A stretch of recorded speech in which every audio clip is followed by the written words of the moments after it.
Snow swirled through the Montana wilderness, where death often came on silent paws. Rugged mountain man Elias Crow didn't fear death. He lived with it, breathed it in with the pine-scented air. But when he scattered a wolf pack and pulled a young woman from the wreck of her wagon, she whispered something that cut deeper than any claw. "Thank you, brother." One word. A single word that shattered 15 years of silence. It reopened wounds he thought were buried under a mountain of ice and time. Was she the sister he'd lost to fire and blood? Or was she a ghost sent by the wilderness itself to finally break him? If you're ready for a story of survival, buried secrets, and a reckoning on the wild frontier, stay with us. You won't believe where this goes. The snow fell in thick, silent sheets, muffling the world into a blur of white and shadow. Elias Crow moved like a figure carved from the very pines he lived among, broad-shouldered, rough-bearded, with eyes that held the cold stillness of a frozen lake. A rifle was balanced across one arm as he trudged the ridgeline, his focus absolute. The cry reached him first, a sound that didn't belong. The panicked scream of horses tangled in harness, their terror sharp against the soft fall of snow, the wild snap of reins breaking. Then came the sound that made his blood turn to ice, the long rising howl of wolves. Not a lone hunter, but a pack. A hungry pack. He descended fast, his boots cutting through deep drifts, his lungs burning in the frozen air. The mountain was his home, and he knew its every secret path. Below, a wagon had gone to ruin against a snowbank, its frame splintered like old bones. One wheel was split clean off its axle. The team of horses flailed, their dark bodies stark against the snow, and shapes slinked around it, gray shadows with eyes like embers. Wolves, lean and desperate from the cruelty of winter. They were circling closer, their growls carrying the promise of a hot meal in a cold world. Elias dropped to one knee without a thought, the motion as natural as breathing. He sighted along the rifle barrel, his world narrowing to the space between the hammer and the target. The first shot cracked the stillness, dropping the lead wolf in a spray of red on the white canvas of the snow. The sound echoed off the canyon walls, a declaration of war. The rest snarled, scattering back into the trees, only to circle again, smarter this time. Bolder. Elias fired twice more, his motions quick and certain.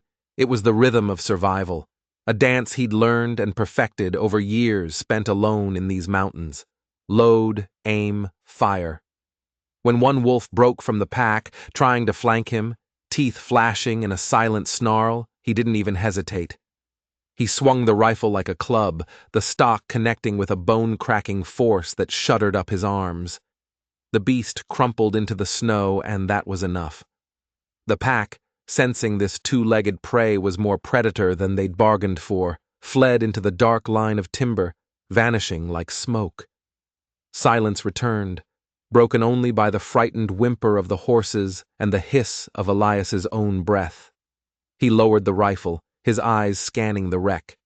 The canvas of the wagon was torn, flapping in the wind. He saw movement. A small hand, pale and trembling, clutched the edge of the canvas. Then, a face. The pale, drawn face of a young woman. She stumbled out into the snow, her shawl torn, her cheeks flushed with cold and terror. Her eyes, wide and glistening in the fading light, found him. She took a shaky step, then another. And when she spoke, her voice was a whisper carried on the frozen wind, a sound so soft he almost missed it. "Thank you, brother." Elias froze. The word struck him harder than the rifle butt against his shoulder, harder than any wolf's teeth could. His chest tightened, his breath catching, as if the air itself had betrayed him. Brother. He had not heard that word in 15 years, not since the night flames consumed his family and a little girl's cry was stolen by the dark. He stood there staring at her, the rifle suddenly heavy in his hands, the snow swirling between them, like the ghosts of a life he had long since buried. The fire cracked and spat in the hollow of the rock shelter, its glow painting the snow walls amber. The wind clawed uselessly at the entrance, unable to touch the flames. Elias Crow crouched close, his rough hands steadying the pot of stew he'd set over the heat. His eyes, however, never left the stranger. She was wrapped in his spare blanket, huddled with her knees pulled to her chest, trembling. But he knew it wasn't from the cold. It was from something deeper, something that rattled the soul. Her gaze flickered toward him, then down again, as if she feared what she might see in his face. He knew that look. It was the look of someone with secrets to keep. When she finally spoke, her voice was soft, almost hesitant, as if the words themselves were a burden. "My name is Clara." The name hung in the air, simple as any other, yet it thudded through Elias like a misfired round. Clara, not Sarah. Of course not Sarah. He was a fool. Still, he studied her face, the way the firelight caught in her green eyes, the faint scatter of freckles across her pale skin. For a moment, he could not breathe. She looked so much like another face he had buried in the back of his mind years ago. A child's face, tear-streaked and terrified, disappearing into smoke and chaos. He tried to shake it off, busying his hands with ladling stew into a tin cup. But the ghosts came anyway. They always did. He saw the flames licking the rafters of the cabin, the painted faces of raiders screaming through the night. He heard his father's voice breaking in a final shout. And over it all, the high, thin cry of his little sister, Sarah, calling his name as rough hands dragged her into the dark. He had been 16, rifle in hand, but he was too far away, too slow, too weak. By dawn, she was gone.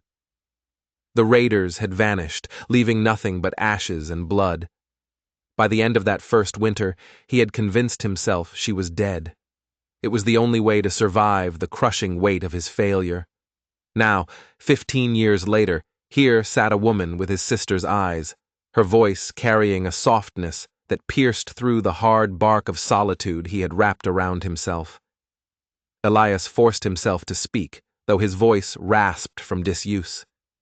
"You look like someone I once knew." Clara's eyes lifted to his, and for a split second he saw it. A flicker of recognition, a shadow of a memory she dared not name, but it was gone as quickly as it came. She looked away, pulling the blanket tighter around her shoulders. "I've been told that before," she murmured, her voice flat. He wanted to press her, to grab her by the shoulders and demand answers, but something held him back. Perhaps it was fear. Fear that if he asked, she would confirm the impossible, and his world would shatter all over again, or worse, she would deny it, and leave him clutching at nothing but empty hope. Instead, he leaned back, staring into the fire, feeling its heat on his face but seeing only the blaze of that long-ago night. Outside, the wolves howled in the distance, their cries thin and hungry. Inside, another kind of hunger gnawed at Elias Crow, the longing for truth, for kin, for the impossible chance that the word she had whispered in the snow had not been an accident, but a memory clawing its way to the surface. But as he watched her, the way she carefully avoided his gaze, the way her hands trembled when she thought he wasn't looking, a new thought, cold and sharp, cut through the fog of his grief. She wasn't just scared. She was hiding something. Elias poured water from the kettle, the steam curling upward as he dipped a rag and wrung it tight. His hands, though steady when sighting down a rifle or skinning a deer, shook now as he reached for Clara's arm. The gash was shallow but raw, torn by a wolf's claw when the wagon fell. He cleaned it carefully, his jaw set, his eyes fixed on the task. But the tremor betrayed him, and Clara noticed. "You're shaking," she said quietly. He did not answer at first, only pressed the damp cloth against her skin. She hissed in pain but didn't pull away. The firelight painted her features with a glow that unsettled him. The curve of her cheek, the softness of her mouth, the eyes that seemed to look too deep. She was both a stranger and something dangerously close to a memory, and it made his chest ache with a pressure he couldn't name. Finally, she spoke again, her voice a careful probe.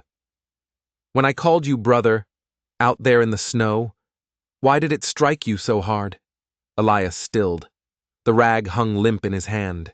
He set it down and leaned back, running rough fingers across the faded scar at his temple. His voice came out low, like gravel ground against stone. "Because I had one. A sister. Taken from me in a raid when we were young. I searched until my feet bled, but there was nothing left to find. I've lived with that emptiness ever since." The words hung in the air between them, heavy as lead. Clara's breath caught, but she kept her eyes on the fire, not on him. Her lips pressed together into a thin line, as if she feared what might slip free if she spoke too quickly. He studied her silence, the way her shoulders tensed under the blanket, the flicker of emotion that darted across her face before she turned away. He'd seen that look before, in cornered animals right before they bolt.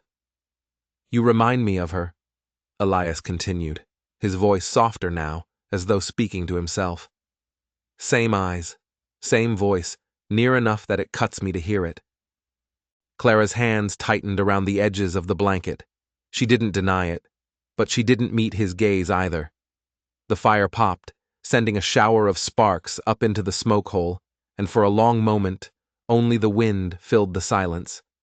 "At last," she said, her voice almost too faint to hear. "The past has sharp teeth, best to let it lie." But Elias Crow, a man hardened by years alone in the mountains, knew a deflection when he heard one. He saw it in her eyes, the same green eyes that haunted his dreams. She carried a secret, one heavy enough to bend her shoulders and steal the light from her face. He let the silence stretch, watching her. He had offered her a piece of his broken past, and she had refused to even look at it. She was building a wall between them, brick by careful brick, and that's when he knew. The word she'd whispered wasn't a memory. It was a mistake, a slip, and now she was terrified he'd see through whatever story she was about to spin. His heart, which had dared to flicker with a fragile hope, grew cold again. The wilderness hadn't delivered him a miracle. It had delivered him a liar. The next few days were a quiet war. Elias watched her every move, every word, searching for cracks in her story. She said she was a widow from a small town back east, heading west to start over. The story was simple, plausible, and utterly unbelievable. She moved with a skittish grace that wasn't born of a quiet life. She knew how to stay quiet, how to make herself small. She knew how to watch people when they weren't looking. These were not the skills of a grieving widow. They were the skills of a survivor, or a fugitive. One morning, while she was down by the creek fetching water, he went through the meager belongings she'd salvaged from the wagon. A change of clothes, a small tin of tea, a worn-out book. And at the bottom of the sack, tucked into the lining, a folded piece of paper. It was a wanted poster. The drawing was crude, but the resemblance was unmistakable. The same wide eyes, the same sharp cheekbones. The name printed beneath the drawing was Clara Holloway, wanted for theft, deception, fraud. Elias felt a cold knot tighten in his gut. Not a widow, a thief, a grifter. He was standing there, the poster in his hand, when she returned. She saw the paper, and the color drained from her face. The bucket of water slipped from her hand, splashing across the dirt floor of the shelter. She didn't try to deny it. The look in her eyes was one of pure, cornered panic. "It's not what you think," she stammered, her hands twisting in her dress. "Isn't it?" Elias's voice was flat, devoid of emotion. "Wanted for theft. That's a long way from being a widow." Tears welled in her eyes, but he saw the calculation behind them. She was thinking, planning her next move, her next lie. "I had to survive," she whispered, her voice breaking. "My husband, He wasn't a good man. He left me with nothing. I did what I had to do. And calling me brother? What was that? Part of the act? See a lonely mountain man? Play on his sympathies? No! The word was sharp, desperate. I don't know why I said that. It came out. I was scared. I was hurt. I saw you, and the word just appeared. He stared at her, the woman with his sister's face and a liar's heart. Every instinct screamed at him to throw her out, to let the wilderness she came from swallow her whole. But he couldn't. Because even through the lies, through the cheap story she was spinning, he saw something else in her eyes. The same haunted terror he saw in the mirror every morning, the look of someone who had seen the world burn down around them. He folded the poster and tossed it into the fire. The paper curled, blackened, and turned to ash. "You can stay till the storm breaks," he said, his voice low and hard. "Then you're on your own." She nodded, relief and fear warring on her face. She thought she had fooled him. She thought he'd burned the evidence. But Elias knew the truth wasn't in a piece of paper. It was in her eyes, and he would find it. He would break down her walls and uncover whatever secret she was so desperate to protect, even if it destroyed them both. The tension in the rock shelter grew thick enough to cut with a knife. They moved around each other like wary predators, speaking only when necessary. Elias watched her, and he knew she was watching him back. She was waiting for her chance to run. He was waiting for her to slip up. The nights were the worst. The fire would burn down to embers, and in the flickering darkness, the silence would stretch until it screamed. Elias would pretend to sleep, but he'd listen to her restless tossing, the soft sounds of her quiet weeping when she thought he couldn't hear.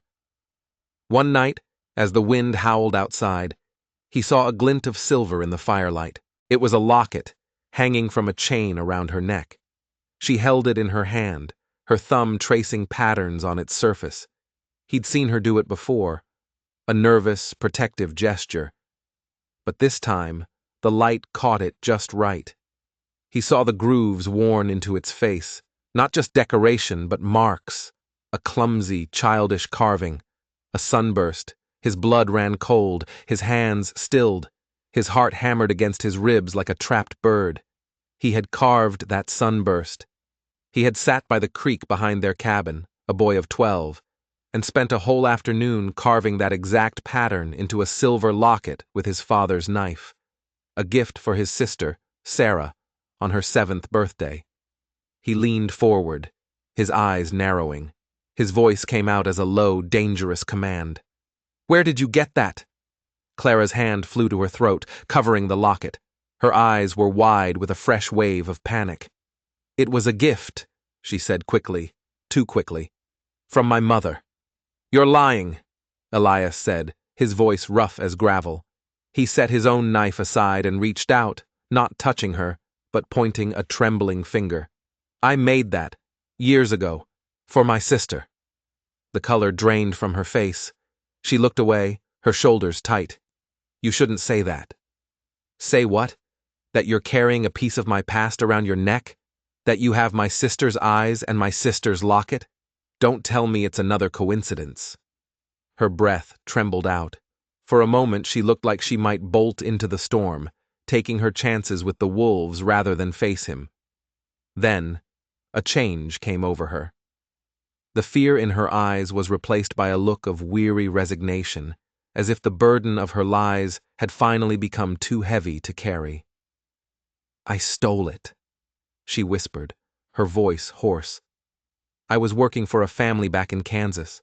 Their daughter, she died of a fever. They kept her things in a box. I took it." Elias felt the air leave his chest. A thief. That's all she was. A common thief who had stumbled upon a relic from his past and was now caught in her own web of deceit. The hope that had flickered in him, stubborn and foolish, was finally extinguished. He felt like a fool. "Get out," he said, his voice hollow. She looked at him, tears streaming down her face. "Please, it's still snowing." "I don't care. Get out." She fumbled with her meager belongings, her hands shaking so hard she could barely tie the sack. As she stood to leave, the blanket fell from her shoulders, and that's when he saw it. On the inside of her left wrist, almost faded to silver, was a scar. A jagged, crescent-shaped scar. The world stopped. He remembered the day she got it. Sarah, no older than 5, had been helping him chop wood. A log had rolled from the pile, pinning her arm against a rock.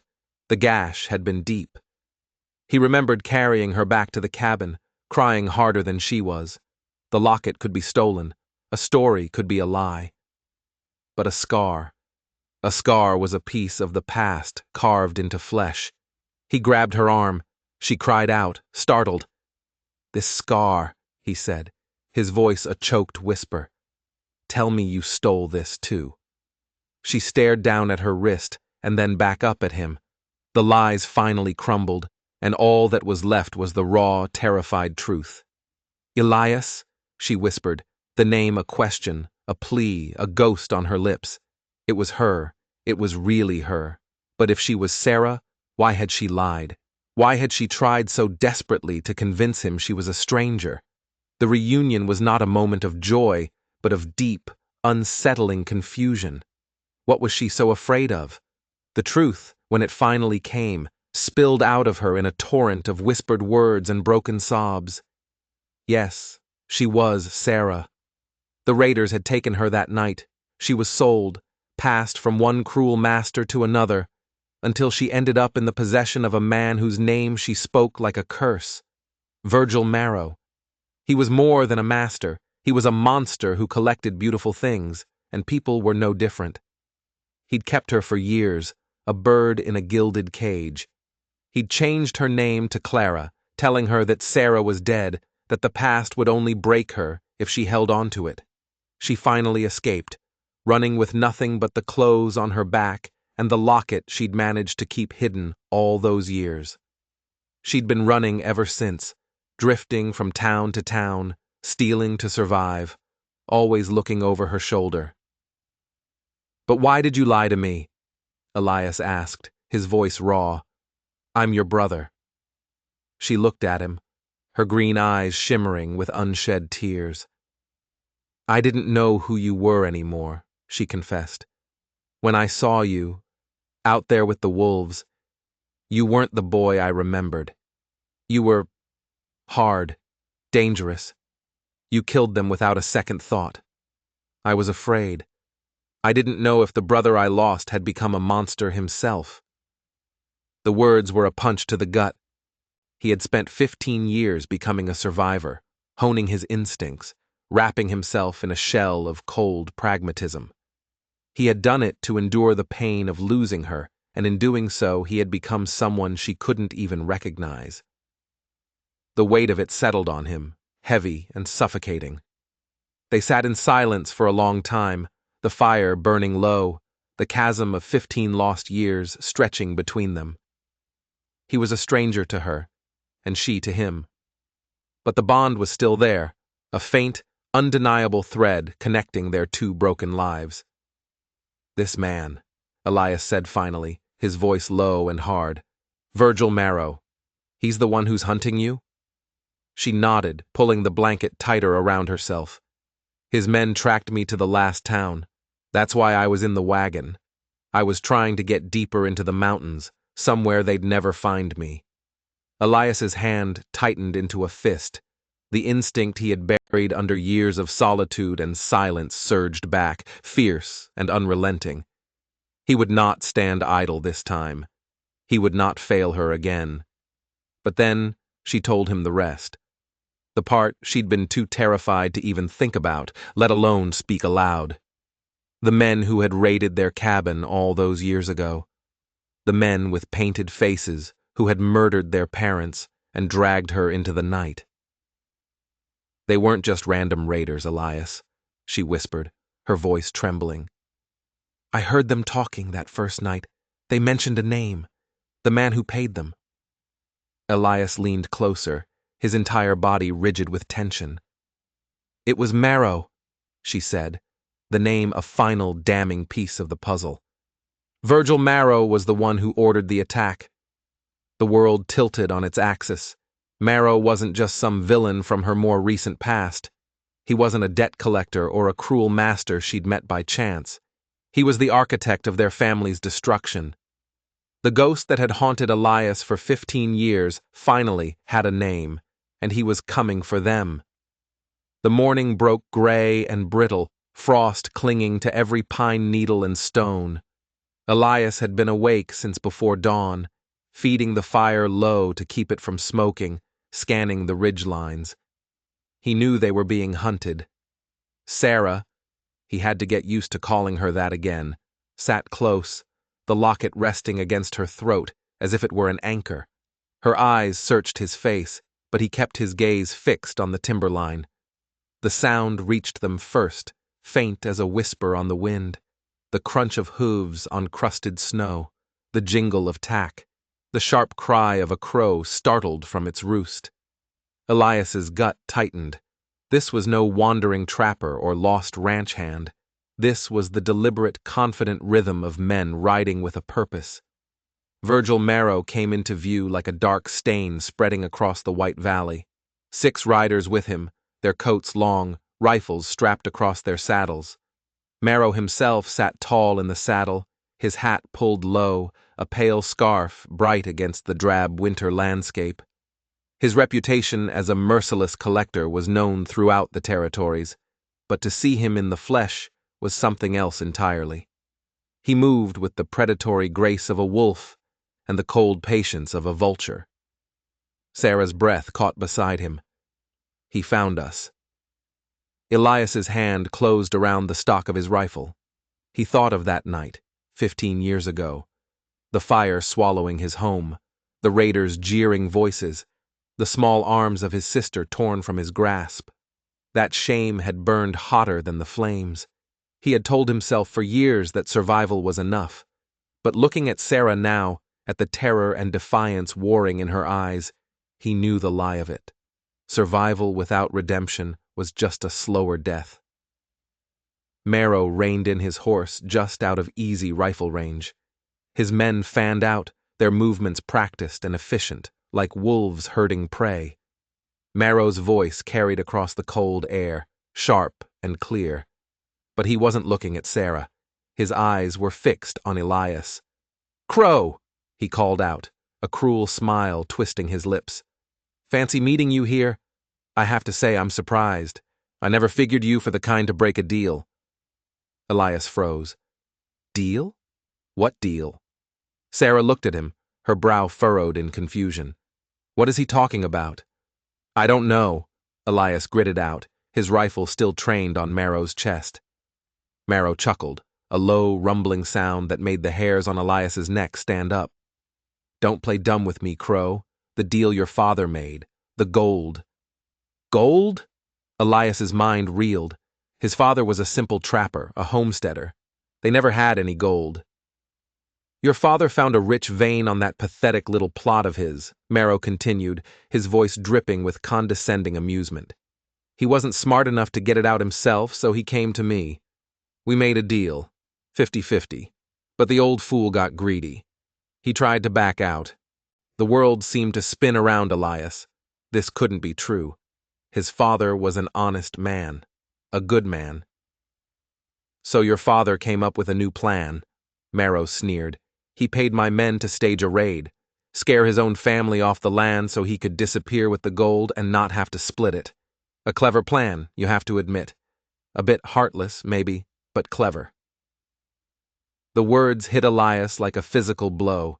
His father, a traitor, the raid, a lie. "But things went wrong, didn't they, Crow?" Marrow's smile widened. "The fire got out of control. Your mother was in the wrong place at the wrong time. And my men, well, they decided to take the girl as a bonus. Your father ran, but I caught up with him. He never told me where he hid the gold before he died." Elias stared at the man, his world crumbling to dust. The memory that had defined his life, the tragedy that had forged him into the man he was, it was all built on a lie. His father wasn't a hero who died defending his family. He was a coward who had betrayed them for gold. Marrow gestured to the surrounding hills. The gold is still here, Crow. Somewhere on this land. Now hand the girl over, and maybe I'll give you a piece of what's rightfully mine. Elias looked from Marrow's leering face to Sarah's horrified one. She was shaking her head, whispering, "No, it's not true, it can't be." But Elias saw the flicker of doubt in her eyes, the same doubt that was now a raging fire in his own gut. The shame he had carried for 15 years was suddenly twisted into something far more toxic. It was the shame of his own blood. His choice was no longer simple. He wasn't just fighting to protect his sister. He was fighting the ghost of his own father. The hero he'd worshipped was a villain, and the man who had destroyed his life was offering him a deal. The valley held its breath, the snow waiting to drink whatever price the next hour demanded. Snow came down in sheets so thick the world seemed smothered in white. The wind drove it sideways, a blinding fury that blurred the nearest pines to mere shadows. Elias had led Sarah to Black Hollow, a deep cleft of stone and timber, where an old trapper's lean-to clung to the rocks like a limpet. It was no fortress, but it offered cover, high ground, and only one narrow way in. It would have to be enough. The riders came at dusk, their forms distorted by the swirling storm. Virgil Marrow's pale scarf was a ghostly banner as he led his men into the basin below. Their torches burned against the gale, spitting orange sparks into the snow. Elias settled against the rocks, his rifle braced, his breath coming in slow, measured clouds despite the frantic pounding of his heart. Beside him, Sarah knelt in the shadows, clutching the spare rifle he had pressed into her hands. Her jaw was set, her knuckles white, but there was no tremor in her grip. The story of their father's betrayal had burned the fear out of her, leaving something harder and colder in its place. The first shot cracked the stillness before the riders were even ready. Elias dropped the lead man from his saddle before he could dismount. Chaos erupted. Horses reared, men shouted curses that were snatched away by the wind, and gunfire flashed against the storm. And then the wolves came. Drawn by the scent of blood and the sounds of violence, they slipped from the timberline like gray streaks of vengeance. Their howls weaved into the din, an unholy choir. It became impossible to tell where the men ended and the beasts began. The hollow became a maelstrom of violence and frenzy, all of it crashing against the rocks where Elias and Sarah made their stand. Elias fired until his rifle clicked empty, then drew his knife as a rider broke through the line. He met the man's charge, the clash of steel ringing out over the storm.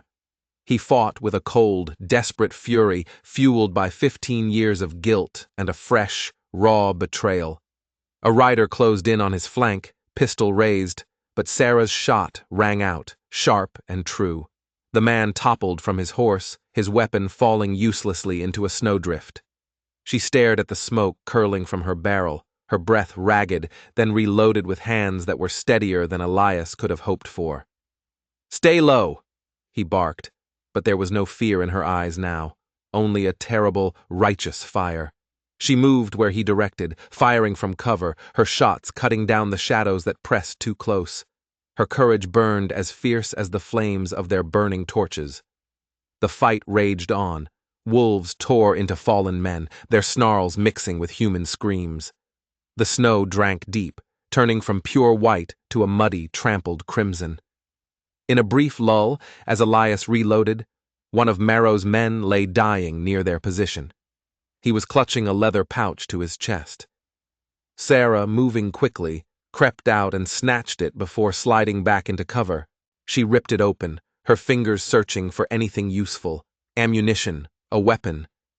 Instead, she found a folded, oilskin-wrapped letter. Her eyes scanned the page, her face growing pale in the flickering torchlight. "Elias," she whispered, her voice tight with disbelief. It's not what Marrow said." He glanced at her, distracted by the figures regrouping below. "What are you talking about?" "This letter," she said, her voice shaking. "It's a contract. It's from Uncle Silas." Elias froze. Silas. his father's brother, a man they hadn't seen in years, a man who lived 2 states away, a respected landowner. Silas hired Marrow, Sarah choked out, reading from the page. He promised Marrow half the gold if he would. Eliminate father and his family. He wanted the land, the claim, all of it. Father didn't betray us, Elias. He was murdered. By his own brother. The world shifted again. The foundation of lies Elias had just begun to accept was shattered, replaced by an even more monstrous truth. His father wasn't a traitor. He was a victim. The shame that had poisoned Elias's soul wasn't his father's. It was his uncle's.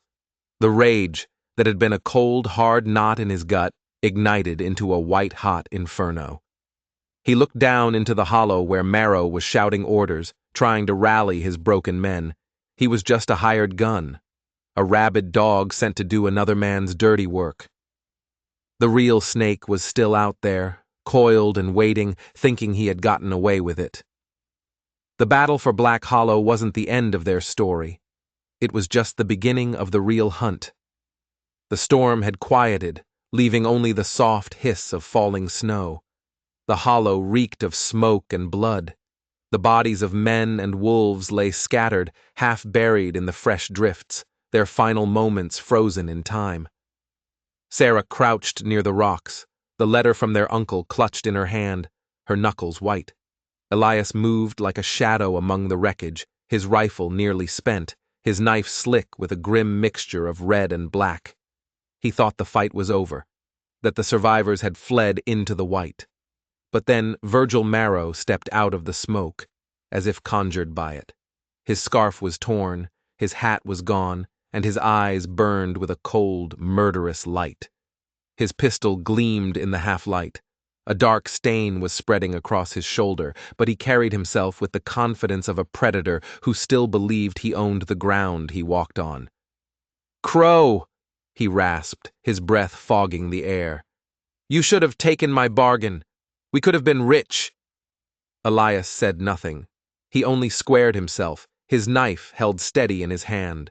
This was no longer about gold or bargains. This was about justice. Sarah shifted in the shadows, aiming her rifle toward Marrow, but Elias lifted one hand, a silent command to still her. This was his to finish. Marrow grinned, his teeth showing too white in the gloom. All these years hiding in the hills, thinking your father was a hero, and you're just like him. Too stubborn to know when you're beaten. He lifted the pistol. In that moment, Elias didn't hear the storm or the crackle of the dying fires. He heard the screams of a little girl being carried away into the night. He saw his father's face, not as a traitor, but as a man defending his home. Rage, pure and cleansing, surged through him, hot enough to burn away the cold. He lunged. The shot went wide, the bullet grazing his coat as Elias crashed into Marrow, driving the knife deep into the man's gut. The two of them fell hard into the snow, a tangle of fists and steel, each blow fueled by something far older than the present fight. Marrow clawed at his wound, striking Elias across the jaw with the barrel of his pistol. He tried to drag the knife free, but Elias's strength was relentless, born of guilt that had finally been sharpened into righteous fury. "Brother!" Sarah's voice rang out, clear and desperate. The word cut through the red haze of violence, steadying his hand where rage threatened to blind him. He was no longer just an instrument of vengeance. He was a protector. Elias twisted the blade, forcing Marrow onto his back, the man's pale scarf staining dark beneath him. Marrow gasped, the fight draining from his limbs as the snow drank deep of his life. His eyes, still cruel even in death's grip, fixed on Elias. "You think you've won," he rasped, a bloody froth on his lips. "But Silas, he'll never let you have it. He's in Willow Creek." His words dissolved into a final gurgling silence, swallowed by the cold. Elias knelt over him, his chest heaving, every muscle trembling with adrenaline and exhaustion. For the first time in 15 years, the cry that haunted his dreams was answered not with failure, but with a brutal, bloody justice. He looked up at Sarah.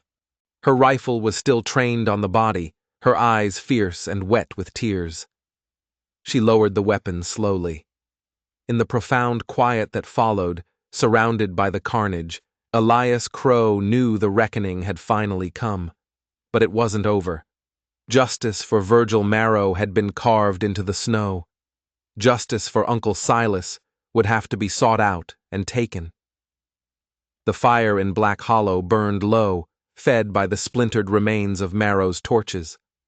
Outside, the snow fell steadily, a soft white shroud that softened the horror of the battlefield, burying man and beast alike under a blanket of temporary peace. Elias sat hunched beside the flames, the bloody knife forgotten at his feet. His broad shoulders were bowed, not from exhaustion, but under a weight that was 15 years old.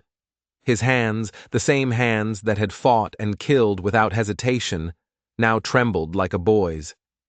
Sarah sat across from him, wrapped in a blanket that smelled faintly of pine smoke and leather. She watched him in silence, her locket glinting in the firelight. The letter from Silas lay on the rock between them. The crackle of wood filled the space until Elias's voice broke through, low and ragged. "I hear her every night," he said, staring into the embers. "The way she screamed when they took her. I run to her, but my legs won't move. I open the door, and the fire eats me whole. I wake up choking on smoke that isn't there." His breath caught, his jaw clenched so hard it ached. 15 years, Sarah, 15 years of silence because I thought I lived and you didn't. Because I thought I failed. He leaned forward, his eyes far away, lost in flames only he could see. "I told myself you were gone," he went on, his voice splintering. "It was the only way to keep breathing, but it never left me. The shame of it. I was her brother, and I failed." His hands pressed against his face, rough palms digging into his eyes. "I failed you." At that, Sarah moved.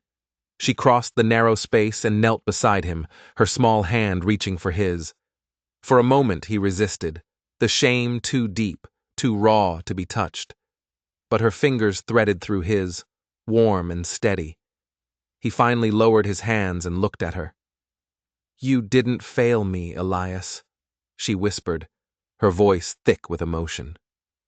"You never stopped being my protector. Even when I was far away, even when I couldn't speak your name, I carried you with me." She touched the locket at her throat lightly. This was my reminder that somewhere my brother was still alive, still fighting. Tears stung his eyes, hot and unbidden. He tried to turn away, but her grip held firm. "You fought for me tonight," she said, her voice trembling but resolute. "Not just against Marrow. You fought against the ghost of that night, against the lies that have been choking you. You kept the memory of our family alive, and now you've given it back to me." He bowed his head until his forehead touched hers, the firelight flickering around them. For the first time in 15 years, the weight on his shoulders shifted. It wasn't gone, but it was no longer his alone to carry. The ashes of his guilt still smoldered, but in Sarah's hand, in her fierce, unwavering gaze, he felt something stronger. He felt the bond they had lost and found again, a bond forged in fire and blood, strong enough to outlast even the ghosts of the past. He picked up the letter. The paper was stiff with dried blood. Willow Creek. He looked from the letter to his sister. Her eyes held the same question that was burning in his own soul. They could stay here. They could build a life in the ruins of the old one, and let the world forget them. Or they could ride out of these mountains and face the man who had tried to erase them. The choice was clear. Their story wasn't over. One ghost had been put to rest tonight. Another was waiting. The snows began to ease with the turning of spring. The valley shed its shroud of white, revealing dark soil and the first green shoots pressing stubbornly upward through the scarred land. But Elias and Sarah were not there to see it. They did not rebuild the cabin. They did not settle into the quiet rhythm of a life they had thought lost. The ghosts of Black Hollow were too loud for that. Justice was a hunger that peace could not satisfy. They spent the thaw gathering what they could. They took the best of the horses left by Marrow's men. They salvaged ammunition, supplies, and coin from the dead. It was grim work, but it was necessary. Every bullet, every dried biscuit was a tool for the task ahead. They worked side by side, a silent understanding passing between them. The 15 years of absence had been replaced by a shared, unbending purpose. He saw the girl he remembered in her resilience, in the stubborn set of her jaw. She saw the boy she had lost in the quiet determination of his eyes. He taught her how to properly clean and sight a rifle, how to track, how to read the land. She, in turn, taught him how to hope again. The sound of her voice, no longer hesitant and fearful, filled the silence that had defined his world for so long. One evening, as the last of the sun's light gilded the snow still clinging to the highest peaks, they stood over two simple graves they had dug for their parents near the ruins of the old cabin. "I used to wonder if you'd survived," Sarah said softly, her hand resting on the rough wooden cross Elias had carved for their father. "Sometimes, in the darkest years, I thought I'd imagined you, that the memory of my brother was just a story I told myself to stay alive." She turned to him, her eyes clear and bright in the twilight. "But I was never alone, was I? You were out here carrying it all." Elias set a hand on the other cross, his mother's. His throat tightened, but he found his voice. It was steady. "We lost 15 years, Sarah. I can't give those back to you." He looked from the graves to the long road that stretched out of the valley. "But I can give you justice for them." She reached for his hand, her grip firm and sure. The silver locket was cool against her collarbone.